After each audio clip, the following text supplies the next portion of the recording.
All right, guys, what is up? We're on the 84th installment of the Play and Win podcast. These are conversations around chasing excellence, and I have the Sartorial Shooter today with me.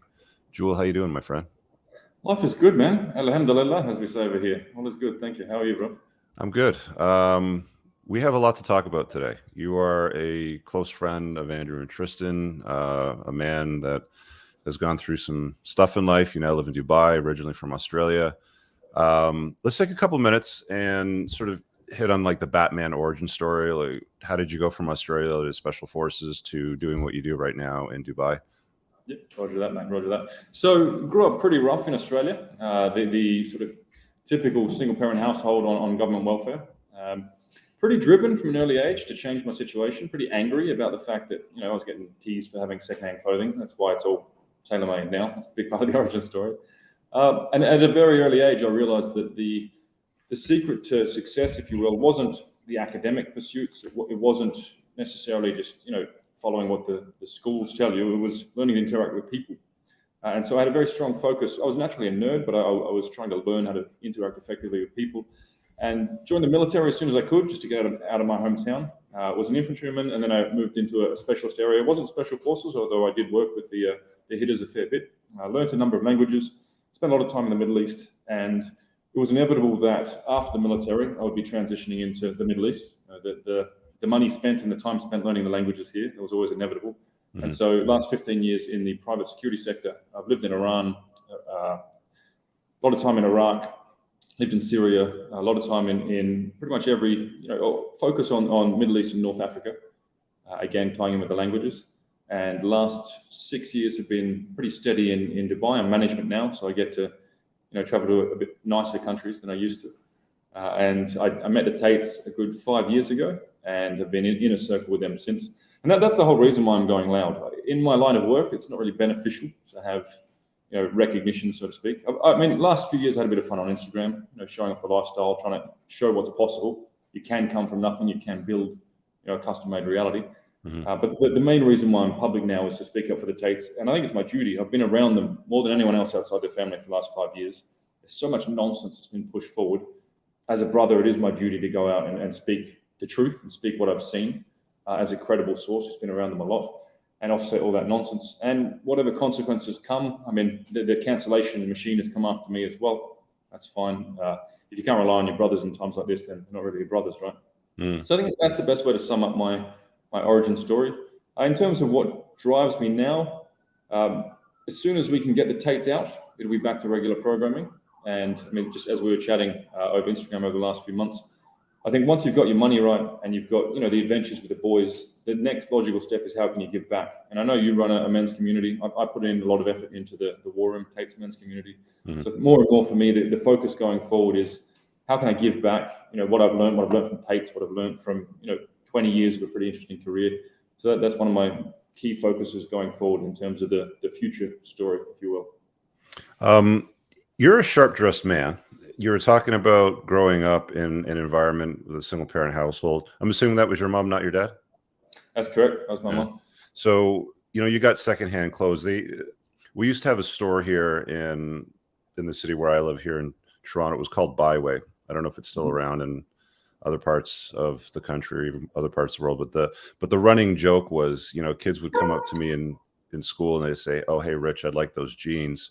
But I couldn't get my arm down far enough in the Byway box to reach it to pull it out because it was a clothing donation box, right? So if I ended up with rips or tears in my knees, that's a dog chewing on a chew toy. All right, mate. Give me 1 second. Excuse the lack of professionalism there. Good. Come here, boy. Come here. We'll have none of that, thanks. He's a beautiful boy.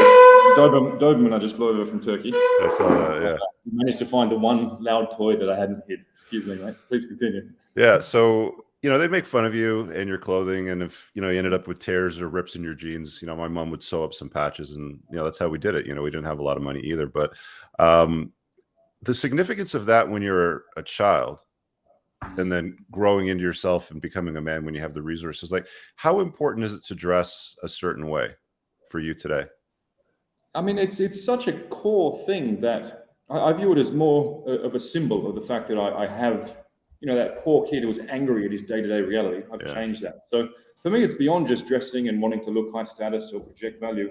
This is me saying, we're all driven by our belief systems, right? And the belief systems that were formed during my formative years was that I was a poor kid who everyone laughed at. And even that secondhand clothing smell, it was a real, like I got teased about it in class. Mm-hmm. So I think as I was, those early years, deep in my brain was this strong devotion to level up in life, and the clothes are the symbol of that. So now you won't see me rocking a t-shirt or a hoodie, like these tech bros. I often say, if you're going to be a professional, dress like a professional. And so it's so deep in me that it's symbolic of my rise from a poor kid to someone who isn't poor anymore, to answer your question, brother. But also just a quick thing that I often say to a lot of guys in my circle: if you want to do one thing that brings massive return on investment, it's get to the tailors, learn how to dress well, find a tailor that you can work with over the years. Mm-hmm. The ROI on that in terms of projecting value, professionalism, also in dating, but just feeling like you're the man. And as Tate often says, there's no downside to believing you're the man. It's only a positive, right? Mm-hmm. If you want to really level up in terms of how you're perceived and how you feel, I do believe that tailored clothing, forget fashion, forget what's trendy, go with what's classic. That, one navy blazer and a sharp white shirt from a tailor's can really transform a young man's life and how he's perceived and how he feels. So I've taken literally hundreds of my brothers to the tailors for exactly that reason. That's how important it is. Yeah, and I mean the cost to get tailored stuff isn't as expensive as you think it would be. I'm sure in Dubai, the quality of the material and the quality of the work is going to differ as the other places will do it. The guys that I use, they're actually from Hong Kong, and they come here every 4 or 5 months. Nice. They rent out a hotel suite that you go in, they basically measure you up, and then your shirts come in the mail 2, 3, 4 weeks later. You can get 3 shirts for about $300. You can get really nice shirts for a few $100s more, but even like the standard shirts are well worth it. If all you can get is just 3 shirts, just get 3 shirts, keep them on your rack, different colors. Start with something, at least with that, because everything that's off the shelf, I don't know if it's like this in Dubai, but here most people are relatively overweight. They're obese, morbidly obese, somewhere in that realm. So the shirts are very baggy. They don't fit you around the waistline. They're very puffed out. Same thing over there. We don't have the North America's special in terms of that mass obesity, mm-hmm. But what I would say from personal experience, once you're used to tailored, you cannot wear off the rack. You just can't do it. Yeah. And especially for guys like us who have, muscularity and body types that are not gelling with, the average dude who likes his Netflix and his PlayStation. I think anything I get off the rack likely won't fit. So I haven't worn off the rack shirts for 10 years, and I don't think I can go back. Mm. There's a whole bunch of stuff I want to cover. I also want to ask you, as we kind of move into all these different topics, how did you meet Andrew and Tristan? Okay, so 5 years ago, I had a job on in Romania, and I didn't know anyone in Romania, and I knew them through social media. I contacted them; they helped out with some connections, and I said, more as, it was genuine, but it was a bit of a throwaway comment. I said, I've got a weapons and tactics training company in Ukraine. Yeah, would like to host you guys, just as a gesture. Instantly, Andrew said, "Okay, when?" I'm like, "Oh, all right." And then he badgered me, like, "Okay, when? Like, he's a man of action, right?" And so we hooked that up. It was meant to be 3 days, with some footage and good training, not yippee shooting, all practical training. Mm-hmm. And I put aside 2,000 rounds. We went through 8,000 rounds. And I know you're a guy who enjoys the rounds, enjoys the range. That's a lot of rounds for 3 days. It's a lot of lead to put down range. Exactly. And it was 12 hours a day, dusk till dawn. We weren't sleeping much. There was heavy drinking. I realized at that time these guys are built different. And also the way they learned, that mix of physical and mental ability, in fact, they just didn't get tired. Mm-hmm. That's when I realized that they were something different. And then at the end of the 3 days, it was Tristan's birthday, and we're sitting in a cigar lounge in a hotel in Kiev. And as I'm sure you appreciate, there's a lot of distraction in Kiev. 3 able-bodied men typically wouldn't spend an evening sitting talking together for 6 hours. They'd be out doing other things, right? Mm. But we just sat there together and talked. And that's when they started sharing their insights into the human condition, into society. And it was really apparent to me that, and I said it at the time, that they have a leadership role to play in humanity and in masculinity. And I said back then, anything I can do in my global network, my particular set of skills from a long career, anything that I can add to, the movement that you guys are doing, then I'm all in. And I've been all in ever since. I've messaged Andrew for a few years now. I've got him on WhatsApp. I was talking to him the other day, and you know, one of the things that I brought up before he blew up on social media, I saw it coming. You know, I saw those viral clips that were being made. They were being produced in the hundreds, probably almost on a maybe daily, could have been a weekly basis, you know, max. But there was a lot of clips coming out. And I said to him at the time, because I just had him on for a podcast, I think it was around the time he dealt with that Colty issue. And I thought that was interesting how he dominated that scenario. That was definitely a playing to win episode. That's still on the podcast, by the way. You guys can go back and find it. And I said to him, I go, you know, who do you look towards as a mentor? You know, who do you lean on? And at first he thought, you know, I was talking about kickboxing, and he named the coach, but I was talking more along the lines of, because every top shelf guy always has a network of people that he can lean on to offer guidance, to be a sober second thinker. If you're cooking up some idea that may not work, you know, usually often ask, you know, your inner circle what they think of it. And then that's when he introduced me to you. He said, you know, you should talk to Joule. You know, he's a bit of a fan. You know, you helped him out with something that I can't remember what it was at the time, or maybe, you know, you can talk about it. But it sounds like he's relied on you for quite a while. That was 4 years ago. You did the whole Kiev shooting thing with him. 5 years now. 5, yeah. I mean, I don't know about relied upon. Tate's Tate. Like, some people out there saying I'm Tate's manager. Hang out with Tate. Nobody manages Tate. My goodness, mission impossible. I was going to ask you, are you in fact his manager? Because that's a rumor that's going around. I'm not his manager, and I pity the fool who tries to be his manager. Like, Tate has such clarity of mind, such frame, such conviction in what he does. No one can manage Tate. Let's put it that way. Tate is Tate. Can he manage himself? Yeah, he can.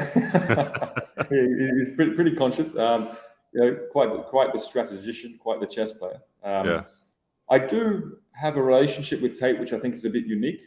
Like, he and I will have pretty heated discussions if we disagree on something. Of course, I'm respectful about it. I do view him as the most impressive all-round man I've ever met. So, of course, I'm very respectful.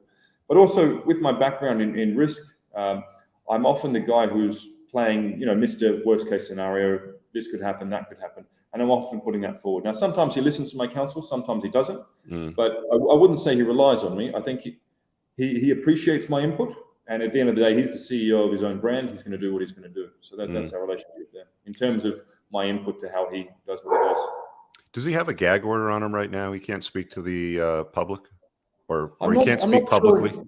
Yeah, I'm not sure entirely. I'm not read in with the legal team. Again, I'm his mate. I'm not his manager, or not part of, you know, the PR or legal teams, which I do know exist, obviously. From what I understand, he's and I said this earlier, he's examining the chessboard right now, and it's a very complex situation.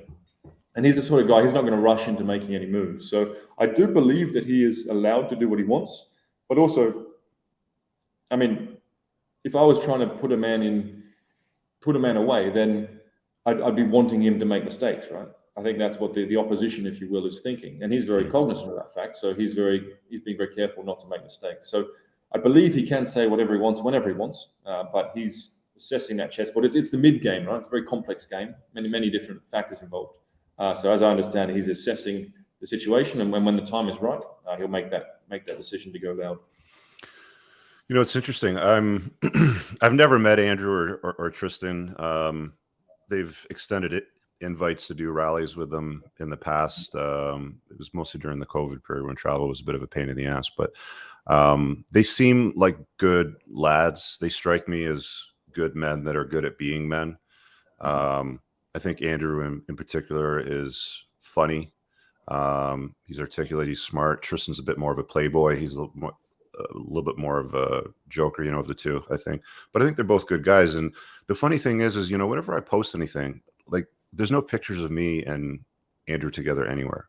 But people think that, you know, he's my pal, that I'm part of his group, that, you know, people will say things like, here's actually what I get a lot of. I get a lot of the kids posting the promotional shit in my timeline on Twitter, you know, especially. And I also get the guys that are like, oh, you guys are pals. Why do you associate with him? You know, he's a low-life piece of POS, blah, blah, blah. Both of these people get blocked, by the way. I have no time for either one of them on my timeline. But what what are they really like with the time that you spent with them in the 5 years? Are they those guys? Are they comics? Are they gentlemen? Are they these, misogynist men that abuse and take advantage of women? Indeed. So, first of all, there's definitely a persona that you see with Andrew, but it is he's an entertainer and he knows how to turn it up. In terms of how much of that is entertainment though? Like, you remember those cartoons, like the Johnny Bravo, cartoons where it's like, you take a 10 and you turn it up to like 17. How much of that is really him versus him acting? When you get all those clips, those... I mean, it's a good question. I at the end of the day, he's a very brilliant man, and brilliant men throughout history have always been very complex. I think it was Patrick Bet-David who spoke about Tate in that context. So to put an exact figure on that is always going to be difficult. What I can say is the Tate behind closed doors, around women, around his family, around his brothers, incredibly respectful, complete emotional control. Never once seen him angry. Never even seen him raise his voice. Like, he's very calm, very logical, very rational, and also very respectful. That's the real Tate. So the idea that he's some monster is simply not real. And you'll notice everyone in his inner circle came out immediately when they saw these allegations and said, hang on, we've been around this guy. That's not real. That's not who he is. He definitely has a drive to make noise and create that. I mean, he's mastered the attention economy, right? He knows how to bring in attention. Better than anybody else in the last 10 years, easily. Yeah. But I think the key point is people trying to say that what he's said is therefore evidence of a crime. If that's the case, every gangster rapper ever needs to go to prison. Every shock. What are they? All the shock jocks, all that stuff. All the female, musicians. I drugged them and I stole his money. All of that stuff. I think that one actually was literal. If we're referring to Cardi B. I believe most of them are literal. In fact, really? All right. You know what I found was really impressive. They locked him up and his brother and the two gals, and I would assume that their strategy would have been, okay, the women will fold first, so we'll lock them up, we'll apply a little bit of pressure, we'll let them go, we'll bring them back, a little bit of push pill, standard stuff. But they never seemed to strike a deal with them that would allow them to charge the two brothers with anything. I found that impressive that they had those two women loyal to them that entire period of time. And I think that speaks to two things. One, they take care of their people, like they're good men, they're good giving men. And two, the truth is the truth. It really is. Like, what has come out, if people look at this objectively, and the two main complainants, that their credibility is shot. That they are on record saying, hey, let's take this story to Netflix. Oh, you did so well, you deserve an Oscar.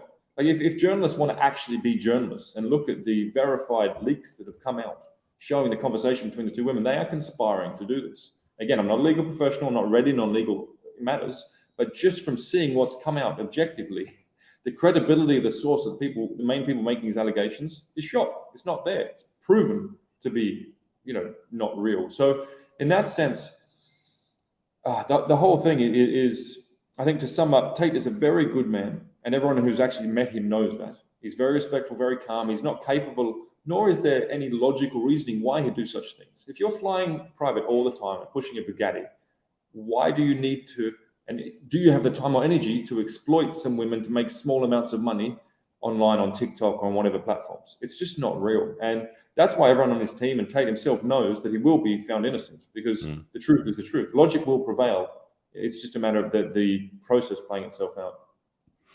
What do you say to the folks that assess his rapid rise in fame and in wealth? I mean, I've lived in North America for the vast majority of my life. I spent a little bit of time in the UK, but I've dealt with lots and lots and lots of entrepreneurs. I'm part of trade organizations, entrepreneurs org sort of stuff. He made a lot of money very, very quickly. And a lot of people have, asked questions about that. It's raised eyebrows, right? Because something like, 30 or 27 supercars in a Bugatti normally wouldn't take a few years. What do you say to those guys? I think there's some basic maths that will help. And also, if you have $50, you can verify this. So his platform, The Real World, as I understand it, has over 100,000 subscribers with a very high recurring rate. And the tales of victory that come out of that are huge. So let's take 100,000. I'll let you talk about this too, since you're on the topic of The Real World as well. Okay. 100,000 members times $50 a month. Do the maths. Again, that's verifiable. You can join up and see the active members yourself. So as to where the money came from, that's one. I also know he was very active and making very courageous moves in crypto early on. So that's another. And the man has this undying energy and undying workload. Again, I've been around some pretty high-profile people myself. He doesn't stop working ever. Like it's just everyday conquest. He wakes up angry. He doesn't eat until 5 or 6 p.m. because when he's hungry, his brain's clearer. Like everything about that man is driven towards conquest. And it's not a surprise to me at all. You've got the intellect, you've got this undying work ethic, you've got the support network, both his brothers, his brother, his blood brother, and the war room around him. And you've got this just unending desire for conquest. I mean, the man is a work machine. So I don't view it as a quick rise. I don't view it as surprising. And I think if you're able to build a platform that has well over 100,000 people, I think it may be, or it did hit 200,000 people with a very high resub rate, retention rate. There's obviously value there. The man knows how to bring in attention and add value to people's lives. And that's how you make money. If you can get attention and then monetize that attention and add value to the lives of the people who follow you, you're going to do well. So all this accusations about criminal, this and that, I'm the guy who he talks to about his risk decisions. He is hyper aware of not doing anything criminal because he knows that would undo all of the legal stuff. The halal way that he makes money, improving people's lives, would all be undercut should he do anything illegal. He's very conscious of that. So there's nothing illegal there. And if there was, I wouldn't associate myself with him. Very simple. I've got a life, I've got a family. I wouldn't be around him if he was doing anything illegal. What are the future plans for the real world? The real world, I mean, I've started to get a little bit involved. I'm interviewing top performers simply because I'm so sick of the bad press on this platform. It's an amazing platform. So, there'll be more and more interviews with me talking to these guys. Where's the bad press? Like, are there people coming out saying that I was a member and then these are all the negative things that happen? No, like, what sort of bad people press? who've been in say good things. There's a lot of media trying to say that it's somehow, a pyramid scheme or it's somehow a negative thing. It's $50. There's no mystery. Tell the journalists to go sign up and they can see how active and how supportive the community is. There's no hidden, mysterious, nefarious elements to it. It's hundreds of thousands of people hustling and supporting each other to make money online. I think I know it's super positive. I've gone in and I've seen it myself. So I'm contributing to that. As to the strategy, I'm not sure. I'm not involved in setting strategy or what's next, but I do know that the Tates are very involved in it. I know that Andrew is communicating to the world through the real world. He's very active in there. He's typing every day, as I understand it, inside. So for the people who want to get that, closeness to him, that's the place to do it. And that's obviously conscious, right? Because it's monetized. As to the future, I don't know, but I know that Tate will continue to keep it relevant. He'll continue to make it a platform that adds to people's lives. And I think it's just getting started. I think it's going to challenge conventional university education. You can go to uni for 3 years, maybe get a job, or you can pay $50 a month. And man, if you look at some of the wins coming out of this, we have capable people pushing, supporting each other, and making real money. I mean, obviously, you got to put in the work, right? There's no get-rich-quick element to it. But the story after story, and these guys I'm interviewing, the successes they're having, it's real. It's very real, and that's proven. And all these journalists, if they did a bit of looking objectively, they'd see that as well. The methods of making money are still tied around things like copywriting, video editing, affiliate marketing, like Amazon FBA, crypto, and investing. Those are the main ones. Yep, and there's entire other campuses. Like there's one about financial literacy, so teaching the stuff that you should learn about taxes and about how to set up businesses and everything that school doesn't teach you. There's one on public speaking now they're opening up to help people learn how to communicate effectively, which, as you appreciate, is a huge part of being successful in today's world. There's so many different areas of both the experts in there supporting and guiding, but also the community working together. It's genuinely positive. Again, if Tate was some liberal who waved certain flags and was pro certain, agendas, this would be an absolute darling of the global media machine. Because he speaks against the liberal narrative, all of a sudden it's a bad thing. And I got sick of it, so I said, guys, I want to start interviewing the top performers because the positive stories need to be heard here. Okay. Yeah. And those are on your YouTube channel? Is that where they're? Yeah, we're starting to drop them now. I've got another 4 or 5 interviews after our chat tonight. And I'm so sick of the bad press being thrown at Tate and Tate's products. That's a big part of the reason why I've gone public. I can see credibly, not objectively, I'm pro Team Tate, but I am credible, right? I can see how positive what he produces is for his supporters, for his followers, that I need to speak up because I'm sick of all these media accusations that he's somehow a negative influence. Okay, some of the stuff he said, if you were 14 and very naive, perhaps you could take it out of context. I don't think so, though. 14-year-old boys aren't that stupid. They can tell when he's playing that character to say controversial things and get those clicks. 99% of Tate content is very positive, and it has a positive impact on people's lives. But this whole idea that he's some nasty, bad influence is so far from the truth. You're a speaker in the masculine realm yourself. Mm-hmm. There aren't many of you, bro. There aren't many masculine men giving rounded masculine advice to young men of today and to men of any age. And I'll tell you. Yeah, I'll tell you what I've seen. So there's useful advice out there. There is masculine advice being produced by people that are biologically men, but they are not good men, and they are not good at being men. When you realize who they are as people, you kind of peel back a few layers of the onion. You'll start to cry when you see what their lives are all about. They're just not great people. So it's difficult when you have these conversations and you speak from a place of authenticity, from love, from commitment, from wanting to offer value and improve people's lives. And then you have people around you that may be saying similar things, but have been exposed for being absolute pieces of garbage. There is a guilt by association, unfortunately, and I think that's what the media tries to do. I've seen them try to pull that on me over the years. They've tried to cancel me a few times. I've had tweets or even clips, mostly tweets that have been used in the media. There was one tweet that I can't remember what I said, but it was about 4 or 5 years ago, and I had people try to get me fired from the company that I set up back in 2003, the debt relief company.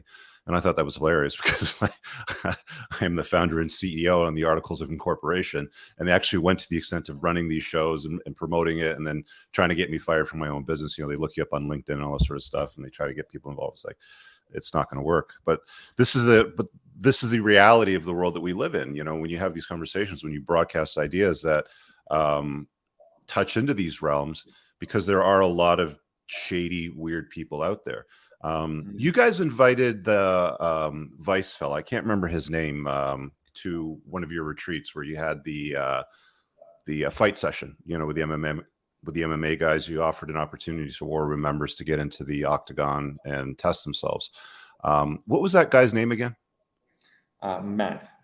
Okay, what was the story behind the story with that? I know you've probably talked about it before, but I haven't heard it. But you invited him in, with goodwill to say, come on in, take a look at how things are, meet some of the members, watch what we do. And then the final produced piece, when I saw it, was really about a couple stories behind some girls who felt whatever they felt at that time, and wanted to talk to Vice about it to make the Tates look bad. What really happened when that guy Matt was behind the scenes with you? Okay, so first of all, he said he wanted to do a documentary on the war room, when it turns out it was just a hit piece on Tate. Now, Tristan and I rightly called that it was a hit piece. Andrew's logic was, they're going to do it anyway. Let's at least let them see the reality. Now, Matt came in speaking about journalistic integrity, about the fact that he put forward an objective. Did you guys use videographers to film from your angle as well, too, while he was there with his guys? To a certain extent, but not for the final interview, which is a massive mistake. Because that final interview, my goodness, Tate absolutely destroyed him, to the point where from the 3-hour interview, Vice could only use the last minute, which was me getting upset and walking out. Because that was when the true agenda came out. So Matt's exact words were, I'll be objective, I'll show both sides of the story. That event was incredibly positively transformational for everyone who went through. The guys who fought and the guys who didn't fight. There was a real buzz. You bring high quality men together, everyone examines their weaknesses, where they can improve in life, does something challenging. It's what men have done all throughout history, that rite of passage. We were talking about that before we launched. You have to test yourself. If you're going to learn combat skills, you must test yourself. Get in the ring, get punched in the face, see what happens. Exactly. And that's what it was all about, in a very risk-managed way, very responsible, incredible event, absolutely incredible, super positive. They didn't show any of the positivity. Even Matt himself was enjoying it. The other guy, Jamie, said to me, this is he likes his boxing as well. He said, I see the good with what you're doing here. There was a lot of positivity. And there was a bunch of shots that a bunch of scenes that they shot that were really positive, men supporting each other. After Matt sparred with Tate, I went over and gave him some water and gave him a bit of a pep talk. But all of that was cut out so that they could push this negative agenda. So I think the reason there's been such a backlash against Vice, and it has been pretty intense, and against the people involved, they came in saying they'd do something objective. And of course, they're going to push their narrative. I get that. But they completely cut out all the positive elements and tried to skew things. They falsely edited some of Tate's reactions, trying to show that he was reacting to one of Matt's questions when he wasn't. There was a lot of very shady, very unethical practices put forward, both in the filming and the, the final edit of that. And so to me, it just goes to show that, yes, Vice is trash. Yes, a lot of modern day journalism is just propaganda and certain types of people on the political spectrum pushing a certain agenda. So the whole thing was quite laughable, to be honest. The War Room remains an extremely positive group. That event was extremely positive, and everyone on the Vice team knows it and they saw it, even though their corporate masters made sure they put out just a blatant one-sided hit piece in the final documentary. Yeah, you do have to be very careful with the mainstream media. I learned that lesson in 2010 and 11 when they started asking for commentary on this bill that was passing legislation here that I was the lead lobbyist. I was working with the lead lobbyist on, and they brought in major TV shows into my office. We had to move all the furniture around. They do lighting, the makeup, all that kind of stuff, and they completely twisted the end product around. It's it's a bit of a shame because growing up, you look at the media and you respect it because there's an authority there that a camera is on with lighting and they're properly dressed and they look like they're righteous and all that, but they really aren't.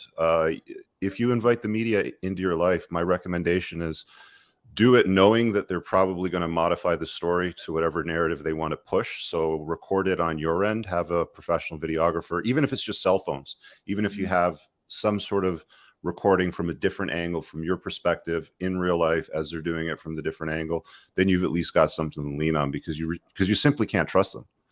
And that's just the reality of the world today. That's what the media has become. Exactly. We saw what happened with Elon Musk the other day with that BBC reporter. Good, top E as we call him. Yeah, good on him. No, it's been amazing. I mean, I always knew the media were biased. I've been media trained, when I was working in Australia in various capacities and in various corporate roles. And so my policy has always been just don't touch them, don't have anything to do with them. But again, to speak up for the Tates, I've gone public. But man, seeing firsthand what happens, with the journalists and with the media types in real life, and then seeing the final product that they push out, my goodness, these people are shameless. There's no such thing as journalistic integrity anymore. There's no such thing as professionalism in journalism. These guys are here to push a certain agenda, and they truly don't care about truth. It's wild to see. It's been a real eye-opener, even for me, as a guy who's seen a bit of the world, and I am naturally pretty skeptical about people and journalists and the like. Even I was shocked at how low down, unethical, scumbaggy their behavior has been around this whole Tate situation. Yeah, and the amount of influence that they still wield is shocking, to say the least. I have to believe it's dying. I mean, you have to be pretty high-level program sheep to actually think that the media is anything other than a propaganda machine driven to make you a certain type of easily malleable human. Yeah, well, when they deplatform you, that was the first step. When they deplatform you and they take you off the mainstream platforms to silence you, you don't prove the man wrong. You just prove that he has something to say that people now really want to hear, right? Plus, I think he got even more reach after they deplatformed him because the strategy with the kids using the clips was just phenomenal. That was brilliant. That was just great, man. He never went away. He didn't look canceled to me either. That's it. And at the end of the day, all these people who are competing for attention of the youth or young men or anyone really, does their message improve your life? All these internet celebrities. I didn't know a lot of them existed, but through being in Tate's orbit, I've come across a lot of them. There are a lot of people who are famous just for the sake of being famous. Yeah, they're dancing clowns. Yes, they might be amusing, but how do they add value to your life? If someone follows Tate and the tenets of Tate, as per on CobraTate.com, talks about self-accountability, discipline, talks about being the man who protects and provides all these positive masculine traits, which no one else is really putting out there except for yourself and some others in similar sort of speaker demographics. Those who follow Tate, their lives are improved. And some of them drastically. I walk around with Tate all the time. You have people walking up, hey, Hustlers University changed my life. I bought a car for my mum. Your message has really helped me get back in the gym. Your message has made me want to have better relationships with my parents. If your message improves the lives of your followers, you're only going to get more and more famous. So all these people are surprised about the fact that Tate got famous quick. I'm not surprised at all. His message is transformationally positive for those who follow it. Of course he's going to get famous, and of course he's going to stay famous. You can't cancel a voice that significantly improves people's lives because they're hungry for more. It's simple market demand. He recently converted to Islam, right? In the fall-ish. roughly? Yeah, I think it was December. Yeah. And you were prior to that already converted, or was it something that you've done recently? Can you? I was post that, yeah. But I mean, I've been in the Middle East for 15 years. I first had Muslim friends trying to make me revert back in 2004. So it's I've been around it for a while. Can you talk about Islam, because I don't completely understand it. I have some Muslim friends. I have some understanding around it, but you as a Caucasian Australian man that lives in Dubai, I'd like to hear from your perspective why you chose to adopt that as your religion and how that's been for you. Certainly, mate. So for me, the path to Islam was a very slow one. There was a lot of reading, and again, a lot of speaking to practicing Muslims. And I realized the brothers who are really about it and who really, earnestly practice Islam, they're men you can respect. They're the sort of men you want around you, those who take their faith seriously. And so I think as men, we all want that brotherhood. We all want a relationship with, or a way to interpret this human experience, a relationship with a higher power, or whatever label you want to give it. Mm-hmm. And I think nowadays, and this is an important point, for young men especially, we live in an age where there's more distraction than ever. There's unlimited porn that's free on your phone. Hookup culture, man, let's face it, it's not hard to get caught up in endless casual sex with women. It's easier to access, drugs and alcohol and all these things more than ever before. The beauty of Islam is that it provides a very clear system with which to approach your daily life. It's a lot more than what other religions are, as I understand them. And it is a system for living, which demands, if you practice it earnestly, it demands discipline. It demands that you be strong. It demands that you work hard to protect and provide. It demands that you show respect to your brothers. The spike in discipline and the way I'm successfully kicking goals every day, the way I'm successfully, avoiding hedonism, not drinking is a great blessing, completely cutting away all dating and just meaningless sex, and frees up a lot of time. Islam has given me a real boost with which to live the most productive life that I can, simply because it enforces, if you practice it earnestly, such a clear discipline, such a clear structure and a system with which to approach life. Man, it's real powerful. It is really a way to supercharge your life, again, if you practice it earnestly. What are your favorite parts of it? I mean, my decision was logical to revert, in that I saw it as a way to be a better version of the man that I am. There's also an emotional element. So when I live across from the mosque, which is quite a beautiful thing. So I aim to pray once or twice every day in the mosque. And in Islam, they say that's a moment for your heart to be at rest. And what that means essentially is that you can forget, all of your stresses, forget the daily worries, is my fourth supercar working or not? You can forget all these things, the problems of the world. And you just focus on what matters and what doesn't. And just the sentence, Allahu Akbar, saying God is the greatest, you're reminding yourself that your worldly troubles don't matter. You are programming your mind to keep in mind what matters and what doesn't. And if you try and pray as often as possible, you are routinely throughout the day having a perspective reset about what matters and what doesn't. And let's face it, in this world, there's a lot of distraction, there's a lot of stress, there's a lot of material issues. To regularly stop, to clear all of that out and just ground yourself and remind yourself what matters and what doesn't, I find to be very powerful. I also love that the brotherhood in Islam, it's real. There's a real brotherhood there. And I love the fact that the more I learn about Islam, the more I want to learn about it. And it's not a chore. For me, sitting, reading, I'm busy. I've got stuff to do. I find it a bit of a chore when I have to read about a new topic. The more I read about Islam, the more I learn, the more I want to learn. And I thought I understood Islam before I reverted. Man, I know nothing. There's so much to learn. You could literally devote your life to learning. There's such content there. And the amounts of moments I've had where I've found belief systems, through human experience, but then I read about it in an Islamic text. I'm like, okay, this was written hundreds of years ago, and it took me maybe 40 years to figure this out myself. What if I'd found this as a man, earlier in life? And just the other day, actually, a guy in Warham in Scotland, he's 21. He chose to revert. I reached out to him and said, hey, man, congratulations. Welcome to Brotherhood. What was your reason for doing so? He said, consciously, I know that I will struggle, and I am struggling with all of the, the women, as I said, access to hedonism, all the distractions of the world. Islam is the most powerful way to make sure I'm living on the straight path. It's a term that's used, that my days are free of distraction, that I'm staying disciplined, that I'm staying free from, shaitan and all the rubbish that's out there, shaitan being the devil.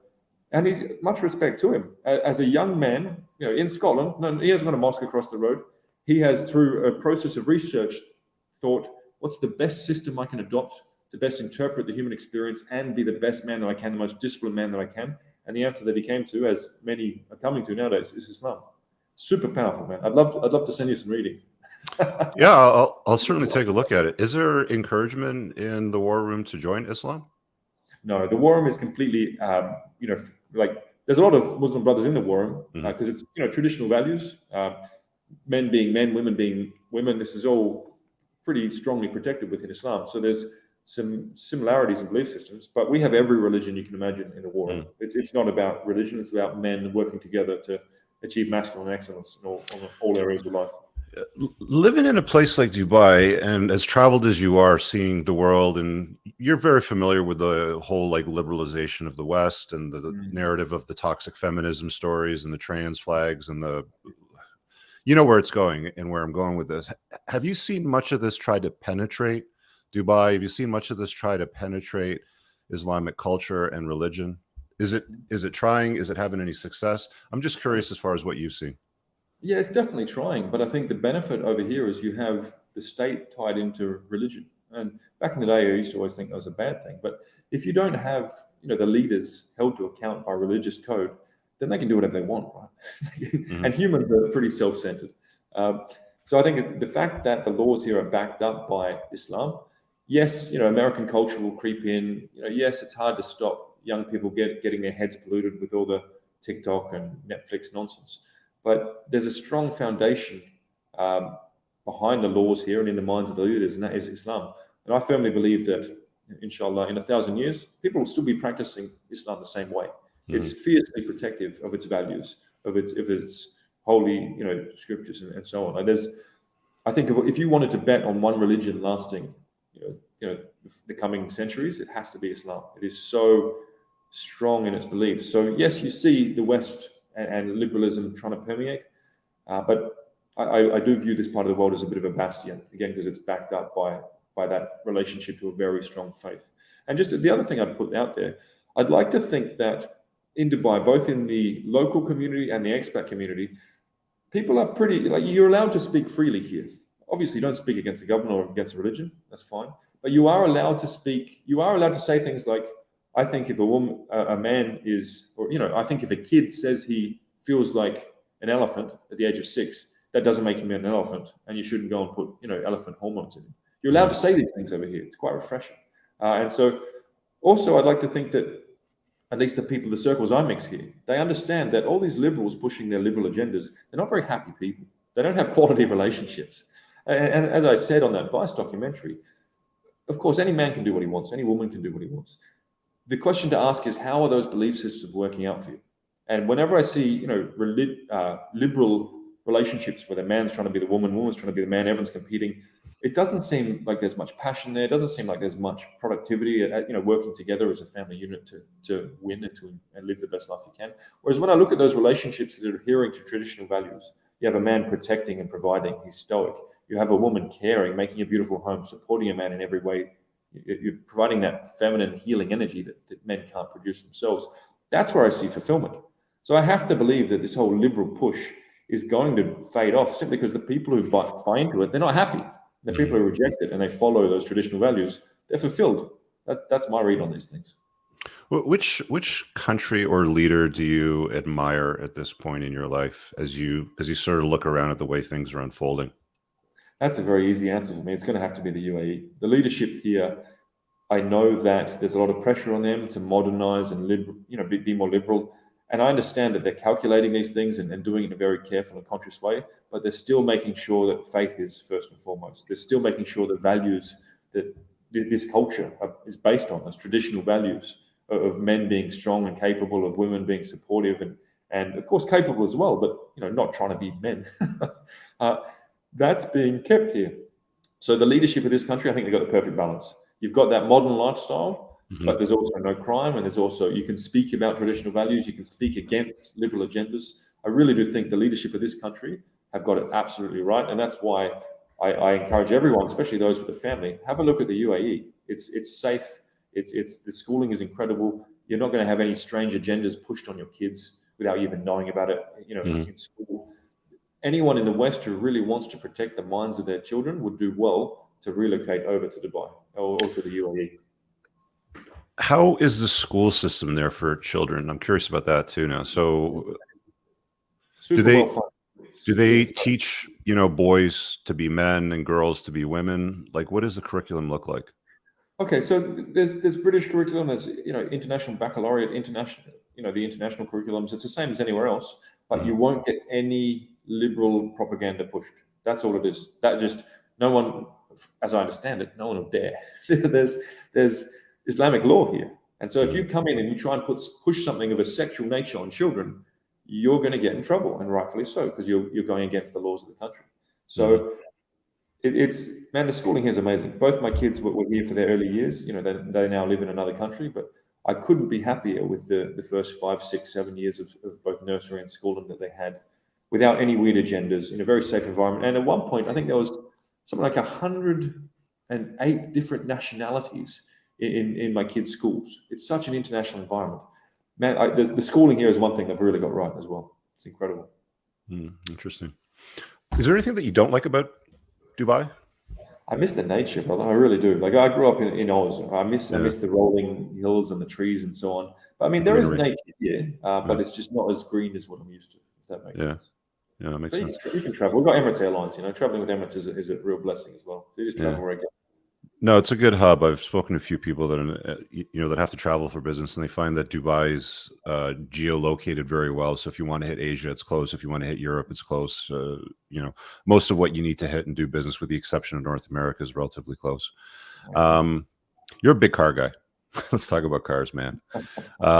Actually, I want to talk about the colors that you select for your cars, because they always end up being an emerald green and gold and trim. Can you talk about those wraps and those interior trims? Because I mean, I think you ripped apart the interior of your Ferrari and you had it redone in green and gold, didn't you? And I haven't taken it to a Ferrari club meetup yet. I'm a bit reluctant to do so. I'm not sure if that'd approve. Ferrari's very old money. What I do to my cars is extremely new money. Yeah. For me, green's always been the color, of nature, now of Islam. And I just thought, why not make all the cars green? Anyone can buy a car, but really modifying a car, making it yours, I mean, that's fun. And I love the build process. I love, the custom wheel makers that I use. I love the mechanics that I use to tweak that power. I love the interior guys. I love really making something an expression of who I am and what I like. And that ties into this whole custom-made reality. A lot of people with money, you can attest to this. A lot of guys, I'm sure that you deal with your coaching, they got their money right. They're rock stars in business, but their day-to-day reality isn't very fulfilling. They don't have that custom-made reality. And that's something we really promote within the War and work towards.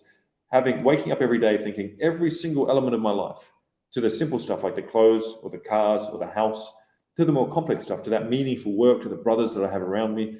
Every single element of my day-to-day reality is as fulfilling as it can be. I'm giving back to society. I'm mentoring. I'm going on adventures with the brothers. That to me is living. That is my current focus, my current goal. And the cars are just a representation of that. I could never leave a car stock. The Corvette, I tried for the longest time to keep it in warranty. Nah, it's gone. Warranty's gone.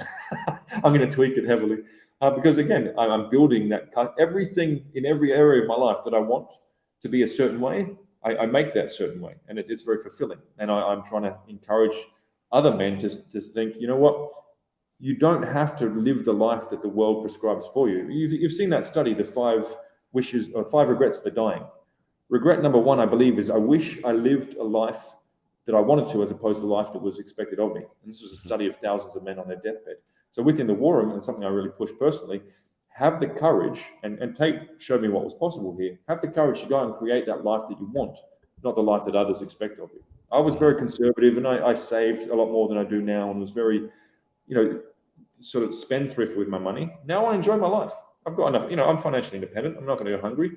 Let's be that guy who takes a $400,000 Ferrari and rips it to pieces and hope that it ends up well, because it's my life and I have the courage to do what I want with my life. And so that's something that Tate's really role model and something that the War Room really promotes. And that's why, to answer your question in a long manner, that's why all the cars look the way they do.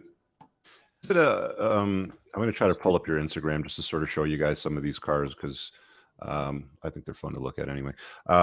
Is it from the design perspective of the vehicle? You're doing it because of the aesthetics of infusing the green and gold into the design of the car? Do you look for lightness? Like when you design wheels, you know, for example, do you ask the manufacturer to ensure the wheel is as light as possible to reduce the unsprung weight? Like, is it looks over function, or is it function over looks for you? I mean, look, I should say it's function over looks, but it's not. It's aesthetics. I really do enjoy creating cars that have that sort of emotional impact on me. And I love my cars. I can never sell them. I personalize them way too heavily. And look, I do put them on Instagram. I do have fun with them. But at the end of the day, I'm doing it for me. If someone doesn't like what I'm doing, then, you know, all right, fine. That's, I mean, to quote our man, Tate, what color is your Bugatti? So, yeah, it's 100%. That is I a like classic line. It's mostly aesthetics. I enjoy making something mine, if that makes sense. I enjoy having fun with it. Sorry, excuse the water. Muslims in Dubai can now break their fast, so I need some water. Okay, no problem. Are you in a period of fasting right now? You can't eat or drink during the day? Ramadan's amazing, man. I didn't realize, like, and this is where the intelligence of the system of Islam comes out. Your mind is clearest when you're fasting. I mean, I'm sure you know that. Yeah. So Islam requires you to fast for a month a year, and to focus on prayer, to focus on, you know, family, to focus on community. There are so many powerful elements to Islam that until you've experienced it, you don't really appreciate how beneficial it is. Imagine 1 month a year, if you were fasting and reflecting on your faith and reflecting on life and you know, praying as enthusiastically as possible. Wouldn't that be a healthy thing? Wouldn't that be a healthy reset each year? That's what Ramadan is. So from the outset, people think, oh, they just don't eat. That doesn't make much sense. It's a month to really focus on your faith and focus on what matters in life with a clear head that comes from fasting. I think it's— And you can't drink water during the day either, then? It's a dry fast, and that messed me up to start with. I'm no stranger to fasting, but that dry fasting, massive headaches. But then some of my brothers taught me some tricks to get around that. Yeah, but, the water is what is challenging, definitely. But it demands you to slow down. It demands you must slow down and reflect on your faith and on what's real. It's powerful, man. It makes a lot of sense. So this is both your cars. This is a shot from the Ferrari shooting the Corvette. I got to ask you, because a lot of Aussies that I know, they tend to have an affinity for American muscle cars. I don't know what it is. Australians just love American muscle cars. What is it with that, man? Like, why do you guys like American muscle cars so much? It's a real thing, and there's a real community in Australia for classic muscle cars too. I think it's just because it's so masculine. I really do. It's a masculine thing to have a muscle car. And also the Ferrari that I've got, the 812. If I wanted that car in Australia, it's almost $1 million. Like, there's taxes and things that just jack up the price. You know, $1 million Aussie dollars, which is about $600-700, US dollars.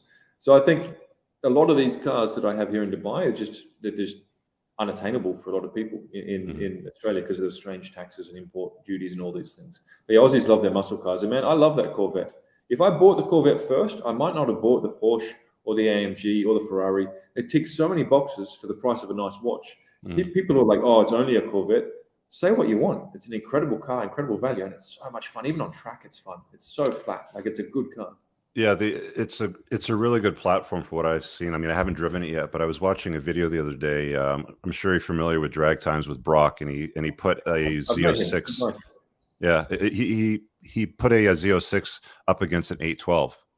And the Z06 actually beat the 812 down the quarter mile. The Ferrari's traveling faster at the trap, but the Corvette beat it to the quarter mile. I think it was like a 10.5 versus like a 10.8. So the Ferrari's a little bit slower, but on the highway it really moves. And that Corvette's 1/3, 1/4, even 1/5 the price. I can't argue with that. Yeah, well, the Z06, I don't know what they sell for because they're all going well over list. You probably be able to buy one in about a year or two for about 150, 160, something like that. Okay, all right, that's all right. That's okay. Z06 is a bit different from the stock C8. The C8's a nice car like the one you have, but the Z06 with that flat plane crank, it sounds phenomenal. It's an incredible motor. Yeah, I did want one of those, but I couldn't wait. It's taking a while for them to get over here. You won't be able to get one. I mean, I called the dealer when they announced it, and they're like, "Yeah, we can get you one in like 3 years if you want to put a deposit." I'm like, "I'll wait for one to show up on the used market. Maybe I'll get one then." It's like buying a Rolex watch at this point, right? You get on the wish list and you just hope. Isn't it insane how difficult it is to get some of these toys? I think it is at the moment. I have to believe that we're close to some kind of recession and things are going to normalize a bit. There's so much money floating around. Everyone's trying to get a piece of every toy that they can. Yeah. But I'd like to ask you a question, man. Yeah. when I was getting divorced back in 2018, after 9 years of being the textbook, plow horse, as it's Nice guy. discussed in Red Bull theory. Yeah, the nice guy, just getting exploited. Your work, Rolo's work and your work really helped me in terms of mental health, in terms of deciding that I did deserve better and that I did deserve healthy, supportive women in my life. But also, I personally believe that red pill is very useful in terms of understanding what's wrong and understanding the risks and understanding, and having that wake that sheep man up so that he can understand that he deserves better. What do you believe is the answer? I have an answer. I'd love to hear yours. Mm-hmm. Once you've got that red pill awareness and you're aware of the issues that can come from, just following that blue pill dream, what do you think is the solution for then going on and creating positive, respectful relationships and not just analyzing the problems, but finding the solution? Because I find some red pill theory, again, great for identifying the risks, but doesn't really give that solution going forward. What's your view on that one, mate? Yeah, I'd love to talk to you about that conversation. I think that's a great topic. Are you talking specifically to deal with women, or?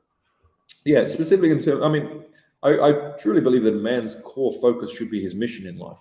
But if there's one way a man can mess up his life, it's by, allowing a woman to come in who he hasn't screened properly, who doesn't have the same expectations as him, who isn't supportive, who's looking to exploit him.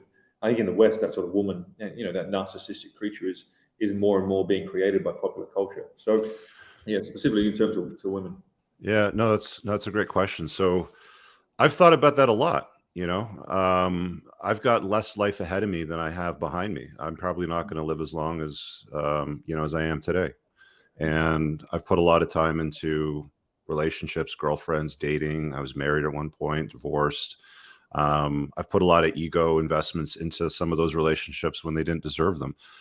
And definitely the whole mental point of origin, putting yourself first, making your mission your purpose, and she's a complement to that, is significant, like adopting that. But I think another big part of it too is you have to surrender to some realities of the world, and some of the realities of the world include women and female nature, and that's gonna depend on where you live. I mean, if you live in North America, there's certain realities that you're going to have to surrender to that women are just about here, where you might not get in other parts of the world, in Asia, maybe in Muslim culture, for example. But I think that women's baseline nature being hypergamous creatures, it only makes sense. Like, why would they want to expose themselves to unnecessary risk to pair bond and mate with a loser? You have to make sure that you're looked after. Your children are going to be looked after. You're vulnerable when you're pregnant as a woman. Your children are vulnerable when they're small. We live in modern times of unlimited security if you need it, and safety. 1,000 years ago, you'd be worried animals would break into your camp or your village and perhaps kill or steal your children or whatever, right? So it makes sense that women are the way they are, but there's also factors that compound on top of that. You've got social media. You have women with a entitlement and a sense of brattiness, which I don't think, it's been said many times in the Mano Swamp out there lately in the last 6 to 12 months, where people will say the woman that your grandfather found, he had to work half as hard and she was twice as good as a woman today. And I think that's true. I think that women today aren't as great as they had been in the past, mostly because of promiscuity. It's been pounded into women's heads now that it's okay to be promiscuous, to sleep with a lot of men. It's inconsequential. It shouldn't matter. But we've seen, and I've heard Andrew talk about this too, but we've seen that women that have been with more guys have a lot more baggage, right? You're going to have to deal with more. He hurt me. He did this to me. That guy did that to me. They just carry that shit around like a burlap bag of bricks. I always say that resentment and guilt are the two most negative emotions you can feel. One is towards somebody else. One is towards yourself. And what a lot of human beings like to do is they like to take these bricks and they write shit on it. He cheated on me. Throw that in the burlap bag. He hit me once. Throw that in the burlap bag. And they take this invisible bag and they throw it over their shoulder and they walk around with it. And all they have to do is put that fucking thing down and walk away from it. But they don't like to do that. I think humans like to carry that burlap bag with all those little bricks, all those heavy bricks that pile up. And, with women and relationships, the more of that stuff they get, they don't deal with it. They don't reconcile, a lot of those differences. So there's a lot of realities that you have to accept. And I think, you know, most of it gets dealt with reasonably well within guys that create red pill sort of content. I see guys that are out there that are clinical psychologists that say that they detox men from red pill content sort of thing. And then I listen to their conversations and I think to myself, you're fat. You're talking about things that don't make any sense. I would not want to trade my life for your life. No, thank you. So you see what I'm like? It's a large puzzle with hundreds of pieces. And I don't claim to have all the pieces in place, but I know that I've got a lot more pieces in place than most of the guys out there that claim to be experts. Definitely. All right, nice. I hear that, and I think in the West you're doing as well as any man could. For me, I believe the solution, and this is what Tate and I have discussed a lot. And despite all the bad press, Tate is very insightful, and is also very caring. He takes care of the women that he's in a relationship with. But I think the answer, first and foremost, if you're looking to build a relationship that works, is you need to find women who have the same wants, expectations as you, and that lies in traditional values. Where do you find traditional values nowadays? Because let's face it, the lure of dopamine hits from putting your ass on Instagram, the lure of Tinder hookup culture, it's hard to compete with. It has to be a society that still has religion in it. I don't think you'll find women who are wife material if they don't have some kind of religion in their life to make sure that they are living a disciplined life in the female perspective, which is not being promiscuous and not getting caught up in the attention that, let's face it, as a pretty girl, it's easy to get attention. You need something to hold you back from that. So I think finding a woman who is looking for traditional values, but of course you need to have your money right. You need to be able to provide and protect. You have to be that masculine man. Finding a woman from a religious background with a strong, religious family, and from there, I mean, I don't want to preach too much, but I think we talk about the red pill. What if we talked about the green pill? And that was all these guys, especially those who want to have traditional values marriages. Why not look at Islam as a potential solution? Because that is a framework with which both. Is that what the green pill is? It's. I think it is. Yeah, I saw a YouTube. I'd love to remember the guy's name. I saw a YouTube video a few weeks ago that mentioned that. I think it was the Cambridge Mosque. There was a speaker there, very eloquent man, speaking about the green pill, not in the context of relationships, but if you're looking for healthy relationships nowadays, it has to be traditional. Man is man, woman is woman. For men like us, at least, that's what we're looking for. For that sort of woman to be found, it has to be in a religious context. And again, the religion that has the most structure with which a man and a woman can both adhere to in order to be the best partners to each other is Islam. So I actually think the solution post red pill, and I'd encourage everyone to, do your own research, make up your own mind, is to have relationships in the Islamic context, because that ensures that both parties, when practicing it earnestly, stick to the traditional values and be the best versions of partners that they can be. So I think the solution to red pill is the green pill and approaching relationships through the Islamic context. They actually how does that works?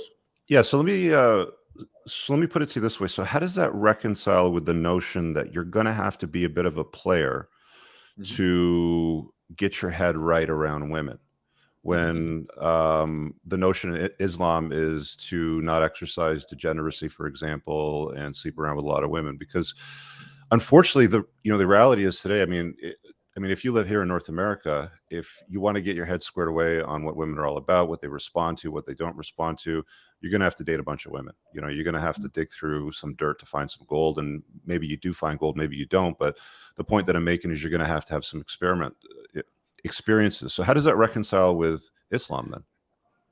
And I don't view Western women as wife material, to be completely blunt, brother.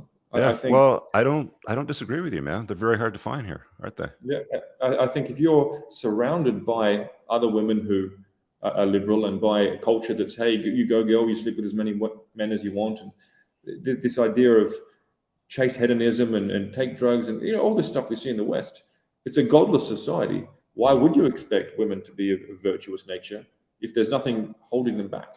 And why would you expect men to be good partners if there's nothing holding them to account to say, if you want to sleep with a woman, then you need to take care of her. That's so the man too can't go around and play the field.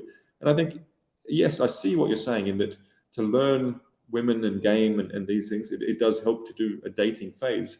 But if you've got a good, virtuous, religious woman, do you really need to wade through all of that filth that you find in the West? I don't necessarily think so. And my personal relationships are a testament to that, without going into too much detail. I really do believe if you want an ethical positive traditional values relationship, then relationships in the Islamic perspective have a lot of value to bring. I really do believe that. I'm just sort of marinating on that for a moment because I have The some green thoughts. pill. Yeah. No, the green pill. There's certainly merit to it. I mean, I've talked to a lot of guys. You know this. I mean, I've done a lot of consults. A lot of them have been private. I've probably had well over 1,000 coaching calls by this point.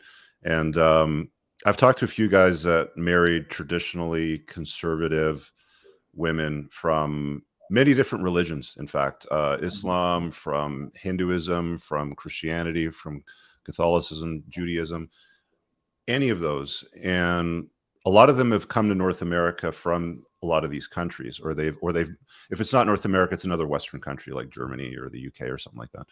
And they found that going through the divorce process, you know, for example, the woman that they married is not the woman that they get divorced from. Okay. So the whole subscriptions to certain religious beliefs, if there's an opportunity to capitalize, because women are opportunistic by nature, let's be honest, right? If you take somebody from one country and you put them in another country and they're female and there's a way to opportunistically benefit from that new environment, that's how women are hardwired. And that's okay.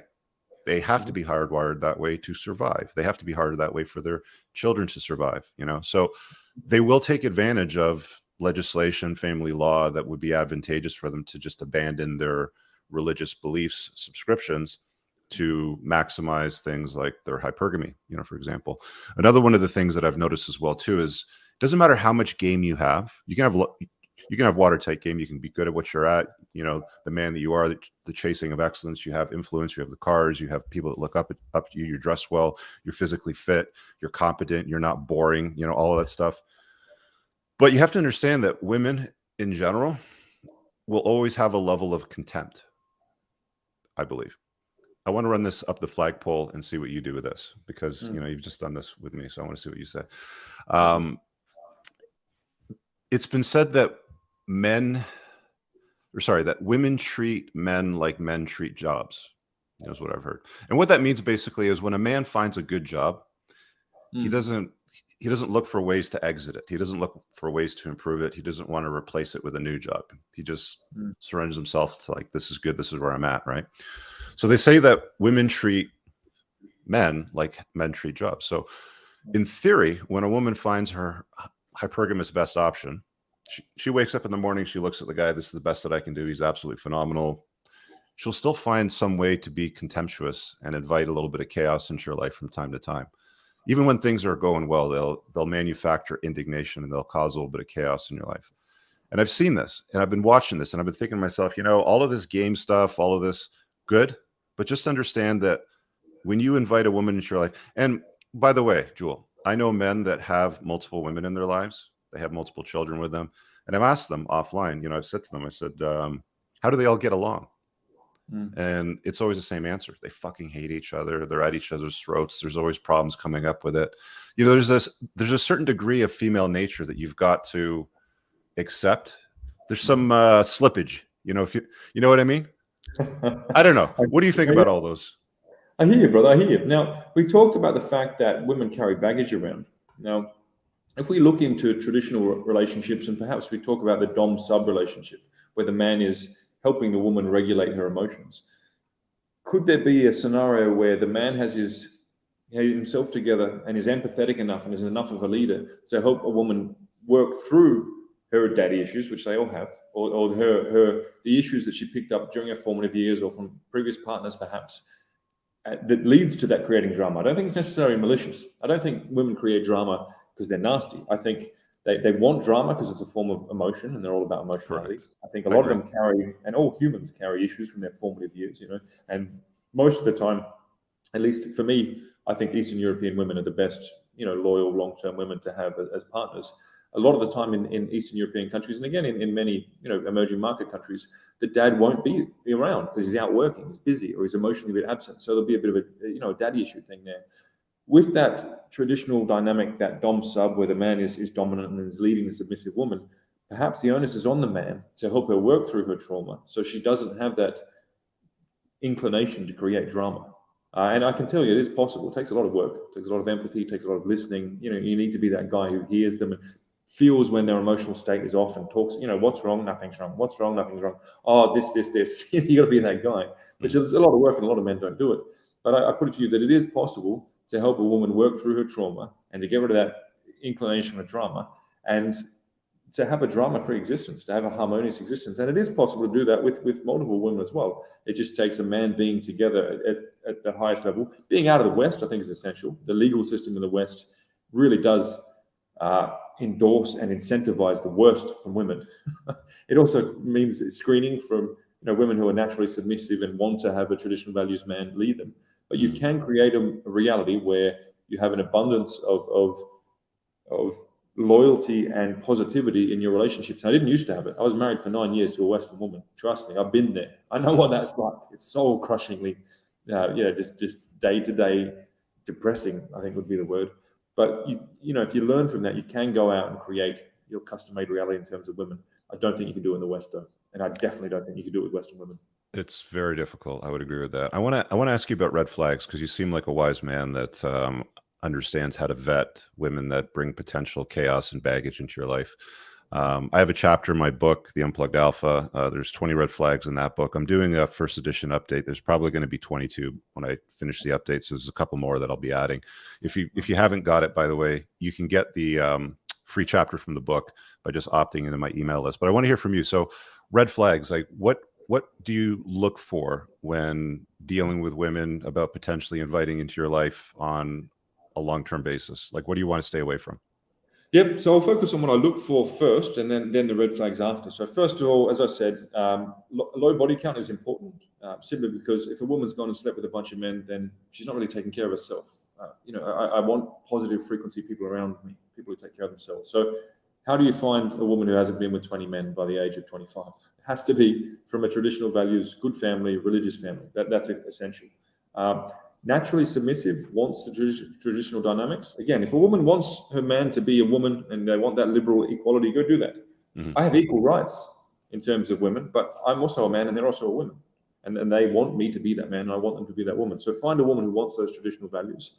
And for me, another thing I think is important, try to avoid, generally speaking, women who grew up in big cities. You want women who grew up in a traditional way with their families without thousands of men coming onto them walking down the streets. Cities are generally, even in the emerging markets, are a hub for more liberal thought, more hookup culture.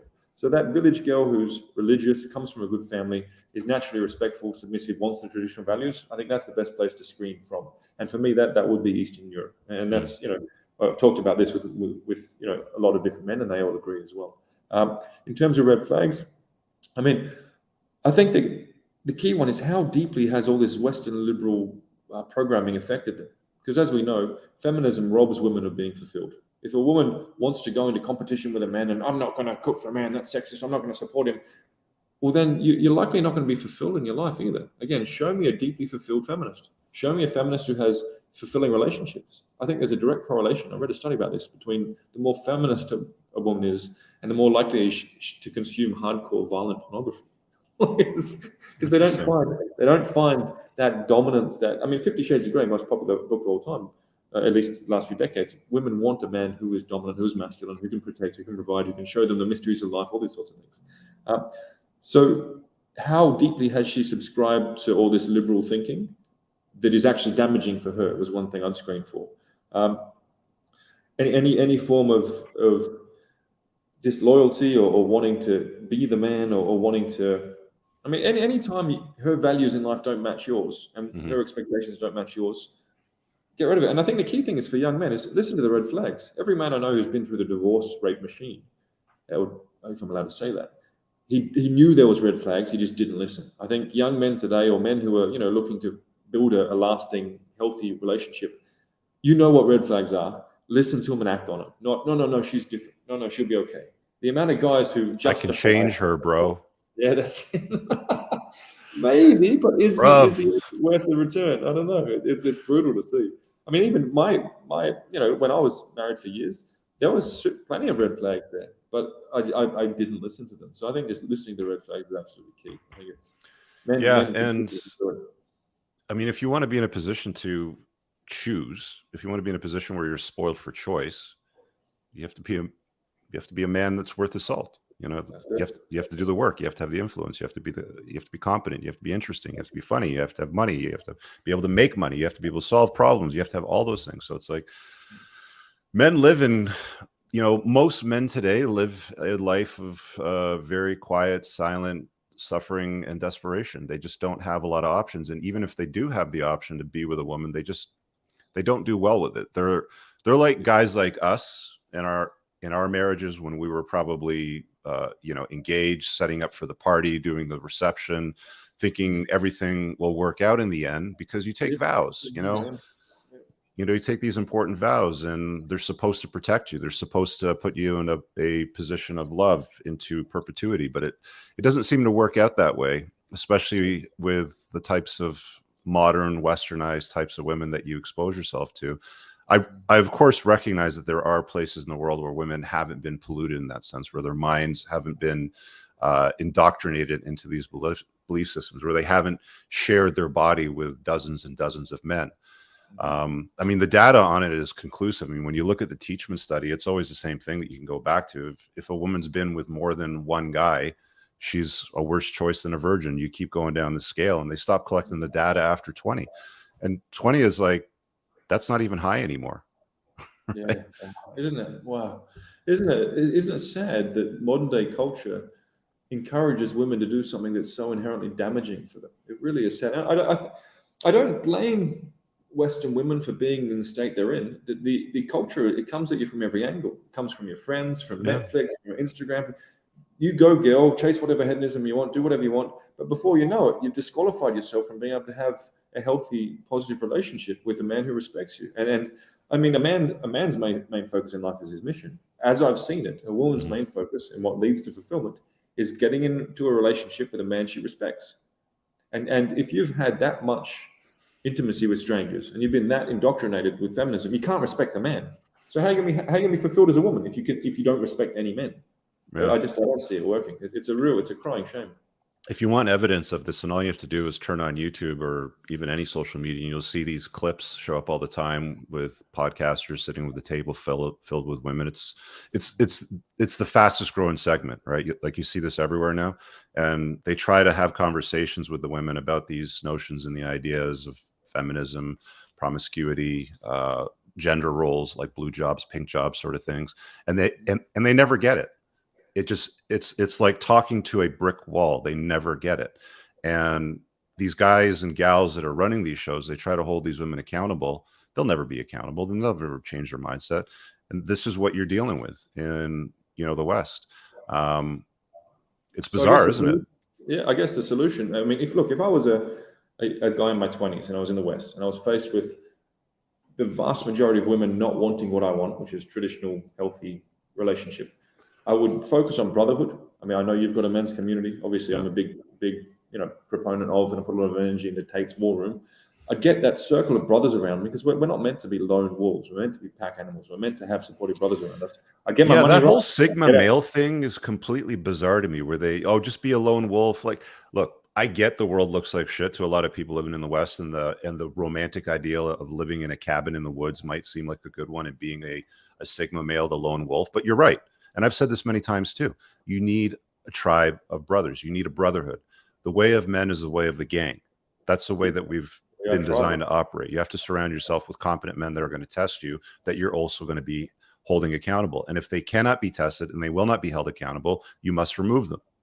Sorry, man, I didn't mean to jump in, but exactly. I get so passionate about those ideas. Well, it's a hugely valuable thing. And as I get older, I realize how important brotherhood is. And Tate speaks to this all the time. That's part of the reason why the council machines come after him.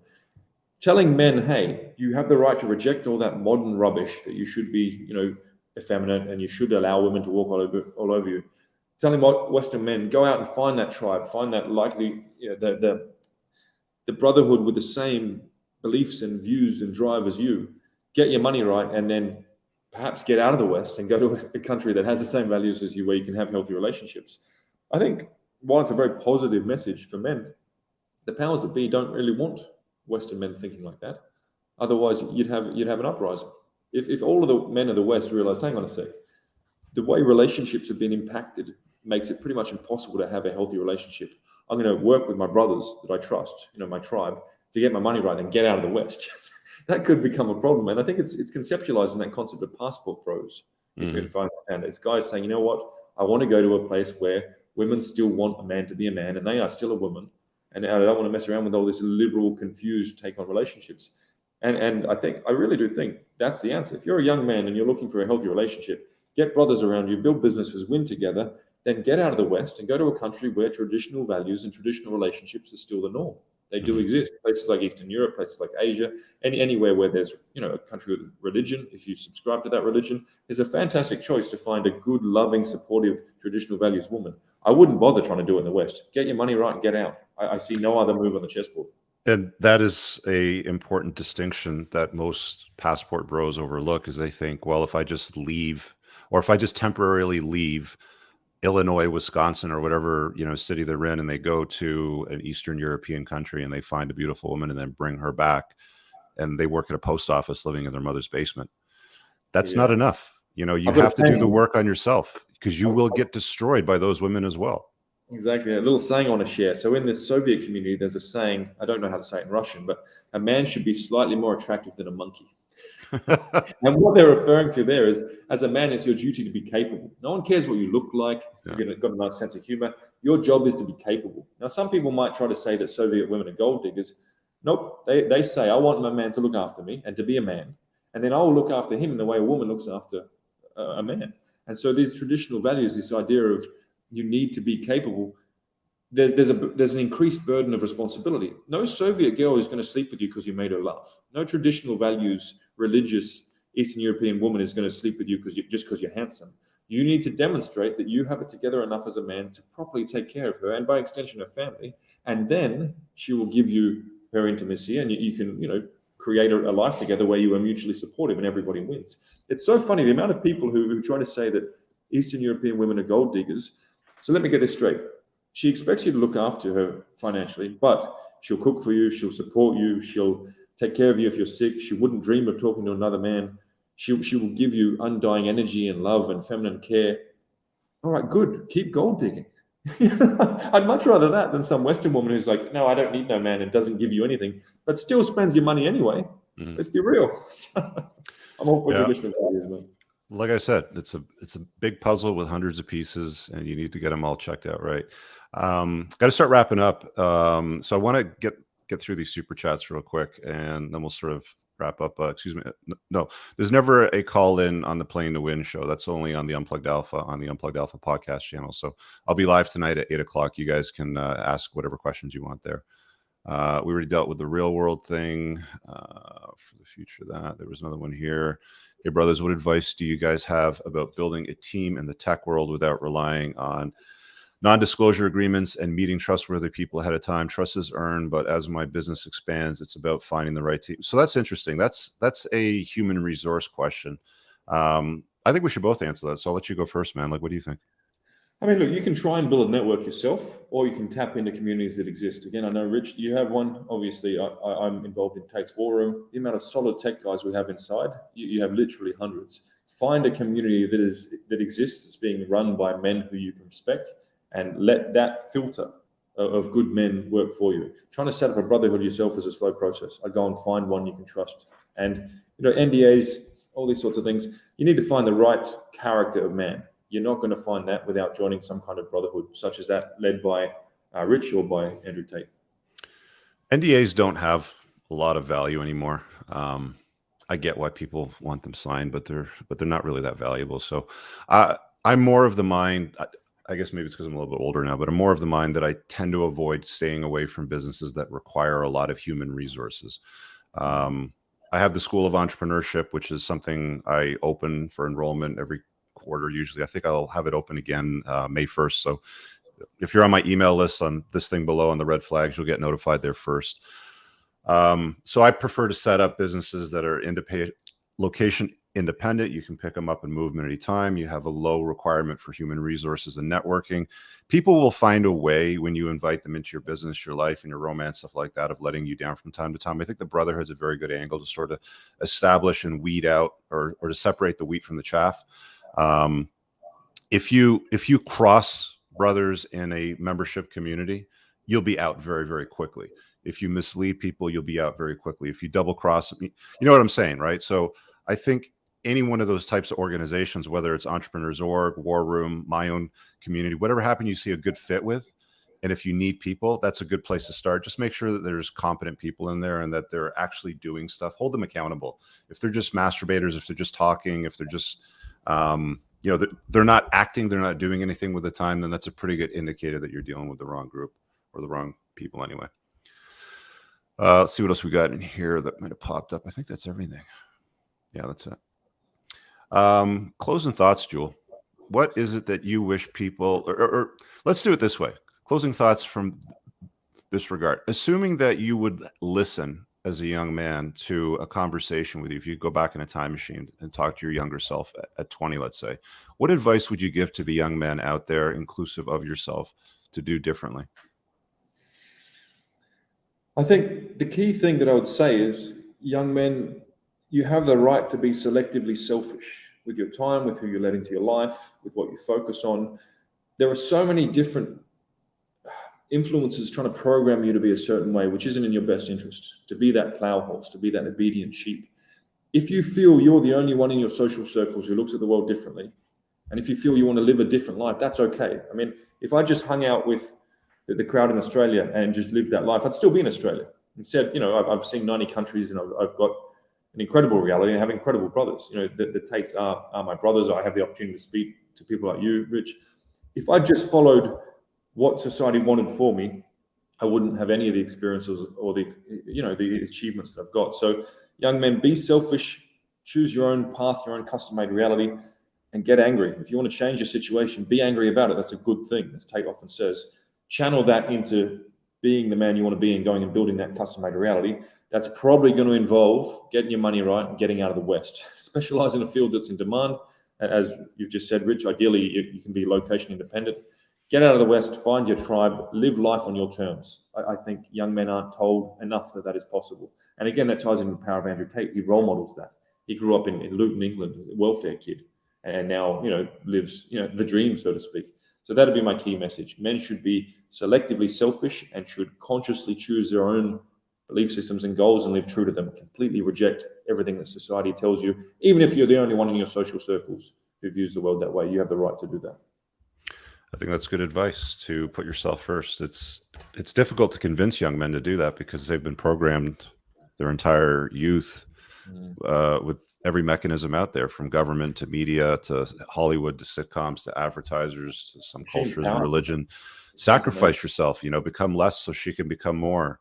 All of those narratives are things that you need to do away with and leave behind, because look, at some point, again, a lot of people watching this are going to be like, yes, whatever, fine. But at some point, you've got to come to the realization that ideas, beliefs that you've held true, that you've ego invested in, are probably not serving you. And you have to update those beliefs. That's how you improve as a man. You have to update beliefs that you subscribe to that don't serve you, that don't align with your goals. One of the questions that one of my great mentors would often ask you when you would get into conversations is, after you're done saying something or rationalizing, and I've often said men love to complicate their lives and justify why. So it's, here's my thing, here's my situation. You'll see this all the time when people call into my shows, here's my problem. And then they'll have like some justifications to why they have that problem. And that's what men like to do. Complicate life, justify why. Ask yourself, or ask friends of yours or brothers of yours, how's that working out for you? And then ask them again once they try to explain it. Okay, and how's that working out for you? And then you'll get to the root of the problem, by just having these conversations and holding each other accountable and diving into these sorts of topics. Because like you said, Joule, if you want to improve yourself as a man, especially if you're a young man, it can be done very, very quickly and easily. But you have to surrender to certain realities of the world that aren't serving you, will not serve you going forward, and leave them behind. And then you just walk away from them. So I know that you have in the past tried to remain mostly anon. Do you want people to find you on social media? Yeah, I mean, I'm loud now. I'm doxxed. So the Sartorial Shooter on Instagram is where I'm most active. A lot of it's, just materialistic fun, but again, the idea is role modeling what's possible, and I do try and throw some wisdom out there as well. The one thing I'd like to say, mate, just to round this out, thank you. Post my divorce, I was in a pretty dark place. I didn't have any brothers around me.